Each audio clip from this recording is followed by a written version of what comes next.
il faut qu'on parle.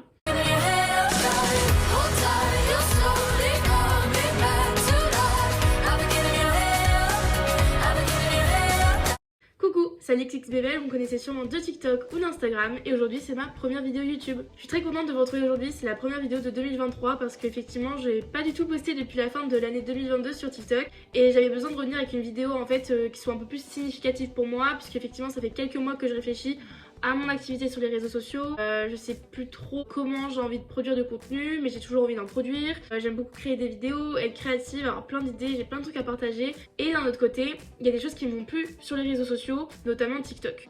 Oui, j'ai fait la liste des 3 points à aborder dans cette vidéo, comme si j'allais les oublier. Quand même, il me faut mon petit papier. La première chose qui m'a déplu sur TikTok récemment, et je crois que c'est arrivé il y a 2 mois, c'est le fait de promouvoir ces vidéos pour les mettre en avant sur la plateforme. Ça veut dire qu'il faut mettre de l'argent sur ces vidéos pour que l'algorithme les mette plus en public. Sauf que avant sur TikTok c'était pas ça. La vidéo pour qu'elle marche, fallait qu'elle fasse des vues, fallait qu'elle fasse des commentaires, des likes, des partages, etc. C'est-à-dire ce qu'on appelle sur les réseaux sociaux en gros le taux d'engagement. Ceux qui sont déjà là et qui ont de l'argent à mettre sur leur vidéo, ils vont être encore plus là. Et les petits créateurs de contenu qui viennent de commencer ou ceux qui veulent pas mettre de l'argent sur leur vidéo comme moi par exemple, je mettrai pas d'argent sur mes vidéos pour qu'elles soient vues sur internet.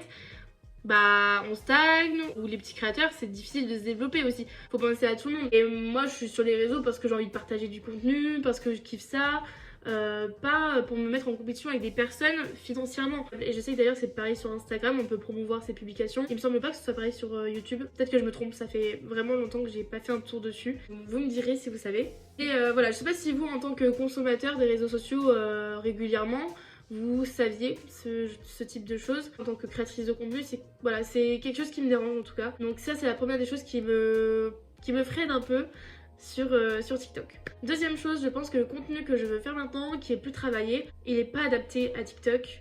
Un peu plus peut-être à Instagram. Effectivement l'algorithme met des vidéos qui sont censées nous intéresser, mais la plupart du temps ce sont des trends, ce sont des vidéos qui durent pas plus de 15 secondes. Ça reste des choses qui ne sont pas utiles, courtes. Et j'en fais aussi ce type de vidéos, hein, j'assume totalement, et je sais que je vais encore en faire. Ce que je veux dire par là, c'est que j'ai pas envie que ce soit la majorité de mes vidéos. J'ai envie de faire des vidéos intéressantes, et effectivement de temps en temps, parce que c'est aussi pour ça que je suis sur les réseaux, c'est pas forcément que pour faire des choses utiles et que pour faire des choses pour les autres, mais aussi de faire des choses pour moi, parce que quand je m'amuse avec mes potes, on fait des vidéos ensemble, parce que quand je suis toute seule dans ma chambre et que de temps en temps j'ai du temps libre, j'aime bien faire des vidéos fun, mais j'ai pas envie que ces petites vidéos là courtes et inutiles soient la majorité des choses que je poste sur mes réseaux sociaux. Parce que j'ai plus envie en tout cas que mes réseaux sociaux reflètent cette image de moi, parce que dans ma vie, la plupart des choses que je fais dans ma vie, en tout cas j'essaye que ce soit utile, et mes réseaux sociaux doivent refléter, selon ma vision des choses, la vie en fait que je mène dans maximum ma personnalité et mon quotidien.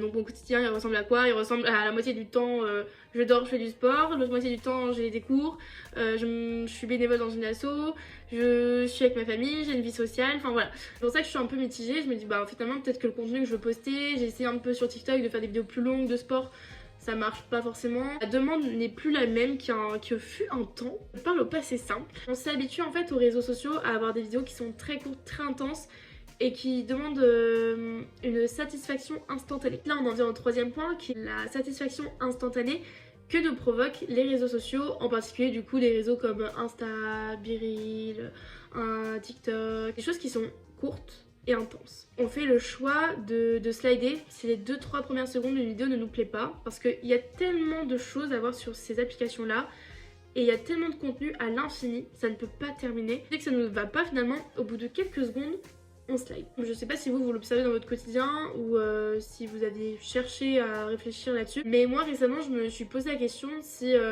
des fois mon manque d'attention sur une tâche qui peut être plus longue comme travailler ou même des fois écouter quelqu'un qui me parle alors qu'il me raconte quelque chose qui m'intéresse, et des fois mon attention elle part ailleurs et je me dis est-ce que c'est pas à cause des réseaux sociaux? Et ça c'est mon problème parce que je peux être créatrice de contenu et essayer de moins rester sur les réseaux sociaux, ce que je vais essayer de faire et ça fait partie de mes résolutions 2023. Quand je dis moins rester sur les réseaux sociaux, c'est pas forcément en termes de temps mais c'est en termes de consommation, consommer d'autres types de vidéos peut-être, plutôt que le type de vidéo dont je vous parlais, qui sont très courtes et qui je pense n'habitue pas mon cerveau à des choses qui sont vraiment saines pour mon développement. C'était un peu philosophique tout ça, donc pour en conclure, c'est ces 3 points là que je voulais aborder. N'hésitez pas vous aussi à me dire en commentaire ce que vous en pensez. Avec moi c'est mon ressenti et mon avis en tant que créatrice de contenu mais aussi de consommatrice des réseaux sociaux quotidiennement, parce que je suis quand même tout le temps dessus. Maintenant, qu'est-ce qu'il en est? Comme je vous ai dit, je vais essayer de me mettre à YouTube. Je vous garantis rien, je suis pas fan trop de montage, donc pour moi ce sera des vidéos qui seront plutôt simples, posées, tu vois, comme ça on discute et tout. Des vidéos de sport, de motivation, de ma vie, donc de mes cours, etc. En gros, un peu vraiment les thématiques que je faisais de base sur TikTok, c'est vraiment ce qui me ressemble moi et c'est ce que j'ai envie de continuer à faire. Ce seront des vidéos qui seront plus longues et qui j'espère vous intéresseront. Après j'ai aussi d'autres projets qui arrivent en 2023, ou en tout cas des projets peut-être qui vont pas se concrétiser, mais je suis en train d'en monter et je pense que ça peut être intéressant aussi pour vous de découvrir tout ça. Alors on sait pas l'envers du décor de tout ce qui se passe, un peu de suspense parce que sinon c'est pas drôle. TikTok et Insta je vais continuer aussi, mais voilà, comme je vous ai dit, ce sera pas le réseau où j'ai envie de passer le plus de temps. Évidemment je vais pas publier à la même fréquence parce que YouTube ça demande plus de temps, les vidéos elles sont plus longues, ça demande un peu de montage quand même. En tout cas si l'idée vous tente, n'hésitez pas à vous abonner, à mettre un petit j'aime, un petit commentaire pour m'encourager et à taguer vos potes. Ça tag pas les potes sur YouTube si. Voilà, partagez cette vidéo avec vos potes parce que peut-être qu'il y en a qui me suivaient sur les réseaux et ils savent pas non plus sur YouTube, donc faites du bruit s'il vous plaît, que le monde sache que je suis dans le YouTube game. Ramenez tous les baby dicks ici. Vous vous dites ouais, Alix elle va balancer du lourd encore cette année, elle prévoit de nouvelles choses, mais c'est totalement ce que je voulais. Totalement.